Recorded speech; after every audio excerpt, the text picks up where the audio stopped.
Virgo, pay attention to who goes quiet when things start going well for you.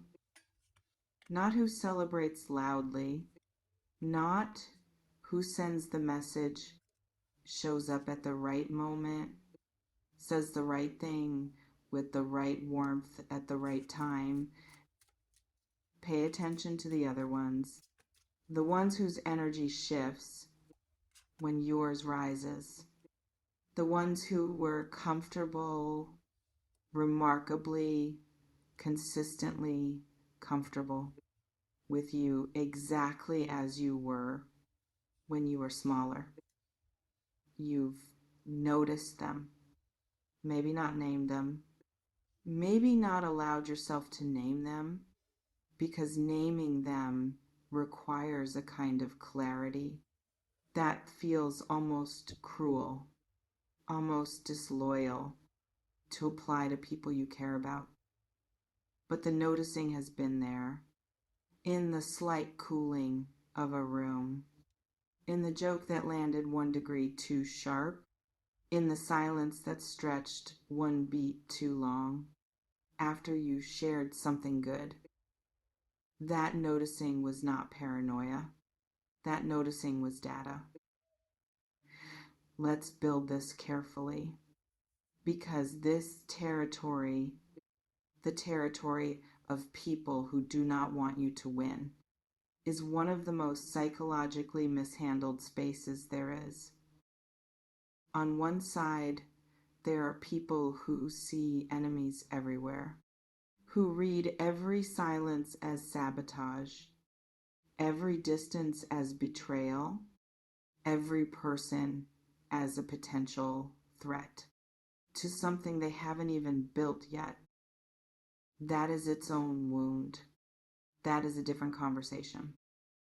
But on the other side, and this is the side I want to look at tonight, there are people who refuse to see it at all, who have been so trained in generosity, so conditioned to give the benefit of the doubt, so allergic to the discomfort of naming something uncomfortable, that they absorb years of low-grade resistance and call it their own insecurity, who look at the pattern, the way certain people dim around their brightness, the way certain friendships require them to stay below a certain altitude, the way certain relationships are held together, specifically by their willingness not to become too much, and decide that the pattern is their imagination.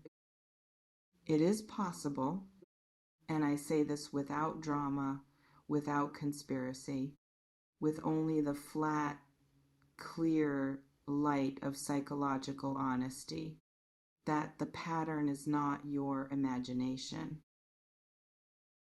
There is a concept in psychology that doesn't have a glamorous name, but that operates in almost every human relationship. It is this: every system, every dynamic, every ecosystem of people develops a kind of equilibrium, a set point, a temperature that everyone in it has unconsciously agreed to maintain. And when one person in that system starts to change, starts to grow, to rise, to move towards something the system didn't account for, the system pushes back, not always consciously, not always maliciously, sometimes with the best intentions in the world, sometimes from people who genuinely love you and are genuinely, unconsciously terrified of what your expansion means for the world you built together. Because if you become more, if you rise, if you win, if you step into a version of yourself that the current equilibrium cannot contain, then the equilibrium has to change. And change, even positive change, is loss for everyone who was comfortable in the old arrangement. This is not evil. This is human, but it is also, if you are not watching for it, one of the most effective forces that will ever work against your becoming. Now, the harder thing, because the person who doesn't want you to see this, the one this title is really about, is not always outside you. Attends, stay with me here, because this is the part that matters most. It's possible, genuinely, uncomfortably possible, that the most effective saboteur in your story has your face, your voice, your handwriting. That the part of you most resistant to your own victory is not a person in your circle, but a function in your own psychology.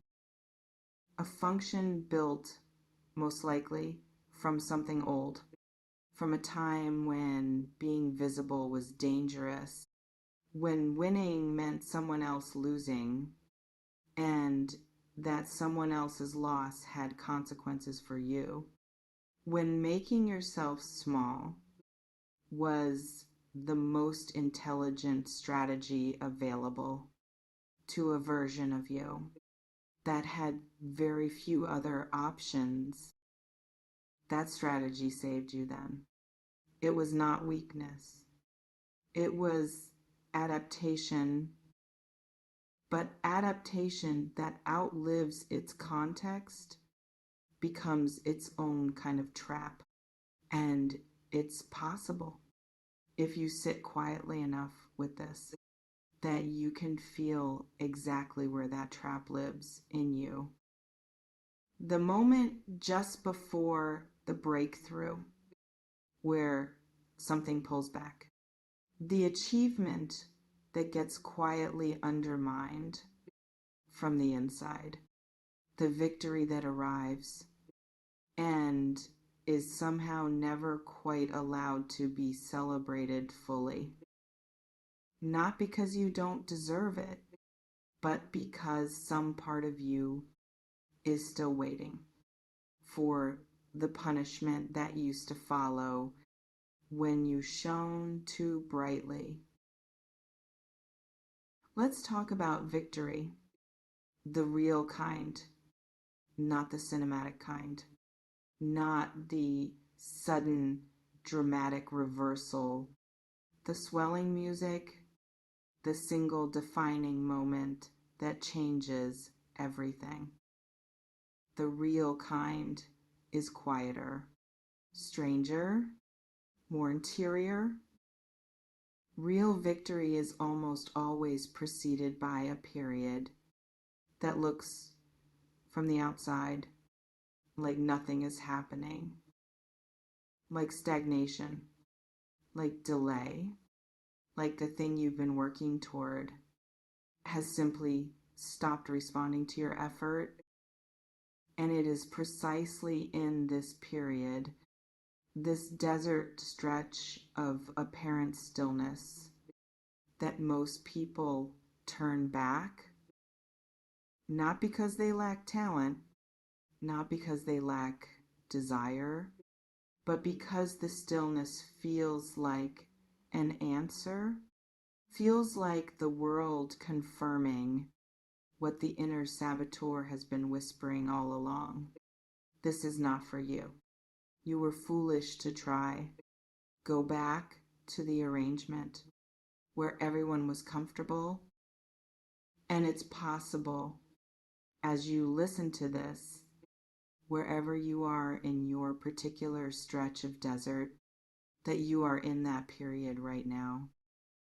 That the victory this title speaks of is not visible yet from where you stand.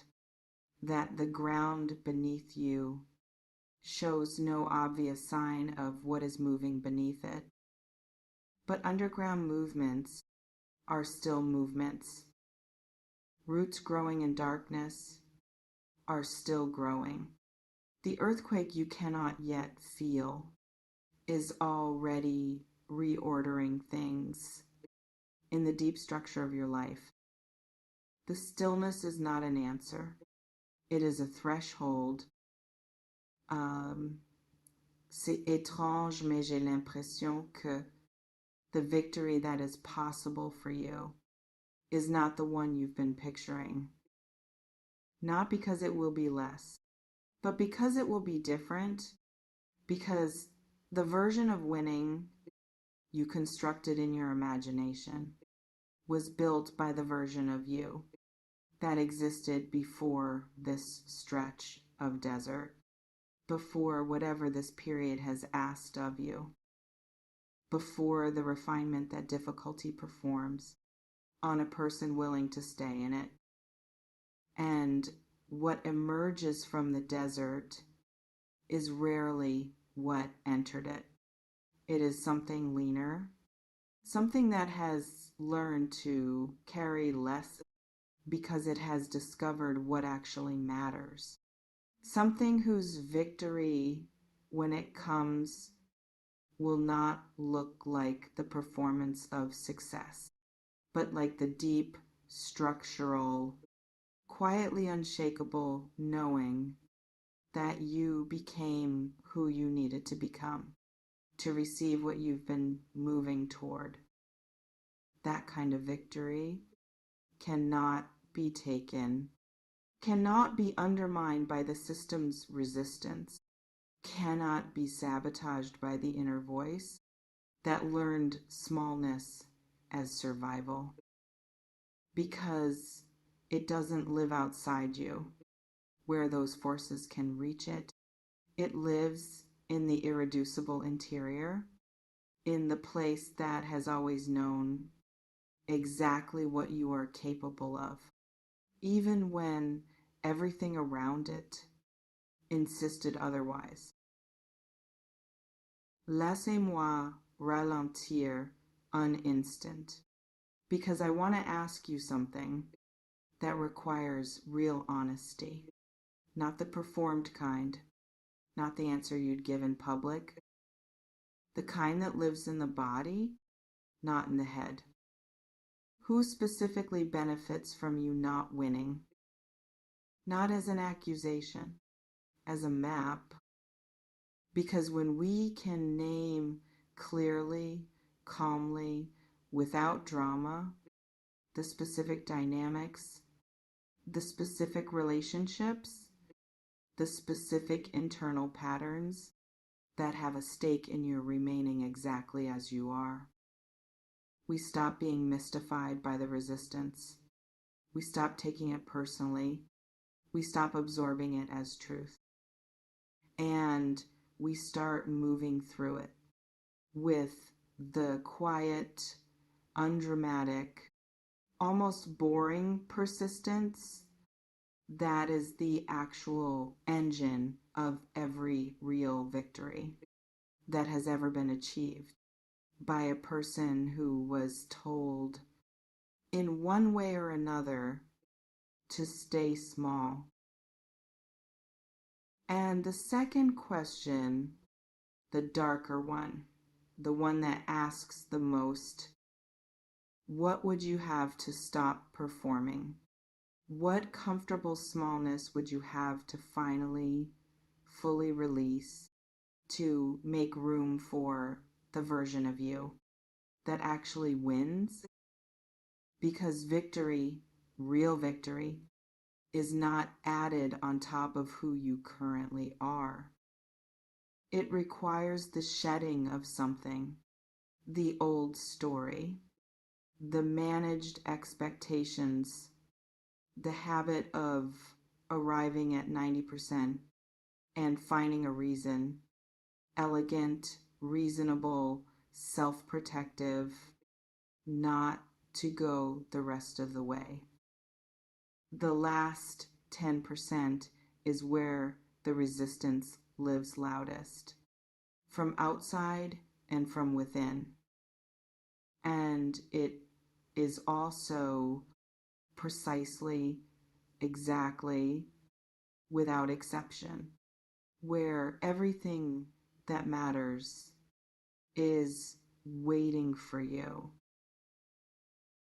So walk the last 10%, not with fire, not with the frantic energy of someone proving something to everyone who doubted them, with something quieter, with the steady, grounded, almost unremarkable resolve of someone who has simply decided, I am not available to be kept small anymore.